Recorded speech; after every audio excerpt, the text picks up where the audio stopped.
The next part to show with the HubSpot and Dusk IOP integration is how to log time to a ticket or a job in the Dusk IOP from HubSpot. So from this tile here on the right hand side, once the job has been started, there's the ability to log time.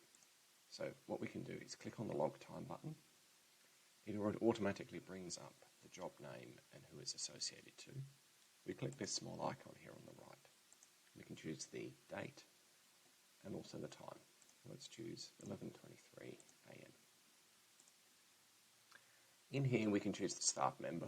So this may not be the person who's completing the job in the Dusk IOP, but it could be someone such as a contact member of staff who's been involved in issuing the job out. So let's say for this one we choose John Energy. The type here would be billable, and we're going to put in, let's say, 2 hours, and we add the time.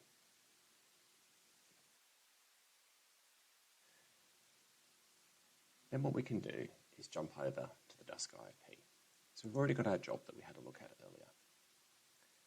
Just before we go into the area where we can see that time confirmed, one of the important points to note is within the roles, which can be found under personnel, staff, roles, and then editing the role, there's a tick box here that says time view required. If for any reason this tick box is ticked for that person, they cannot approve their own time. They must be reviewed and approved by their manager. So the role we're going to look at today doesn't have this tick box, so we can approve it. So if we jump over to the timesheet screen, and just in the interest of time, we'll refresh this one. So in here now, this is the time that we've just confirmed in HubSpot. So we've got this here, it's 2 hours worth of time, and it was the customer of Jane Doe, and John Energy was the person that we selected. So what we do in here is we choose the customer. So in this case, it's Jane Doe. So we choose Jane. We're then able to tick this tick box, and we go over here to this icon here to generate an invoice. So let's click it. Up here, we get a message saying it's been created. So we can click this icon, and it will take us straight through to the sales order screen into that specific invoice. Now, if for any reason that notification disappears or you don't get to click it in time, to locate that one, all you do is go to Sales Orders on the left menu here, which will open this screen, and then you just locate the invoice off of this screen instead. But in here, what we're going to do is just choose the Jane Doe deal.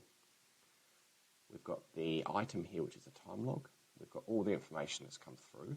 We confirmed 2 hours. John Energy has an hourly rate of $120 per hour in his profile in the Dusk IOP. So we've got 2 hours at $120. If we want to put a tax rate in here, we can, and it will automatically calculate it. We can also choose various codes from our accounting software if that's also connected up. So in this case here, what we're going to do is send this off.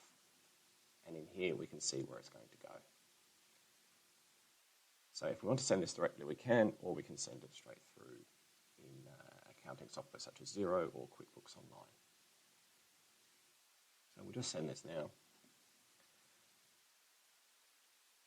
And we can see up the top the invoice status, and we can just navigate back to the previous screen here to have a look at this, the status here as well. So from here, we're able to see that this invoice has been sent over to Jane Doe, which is located here. And this is how you send an invoice for time from HubSpot through the Dusk IOP off to your customer.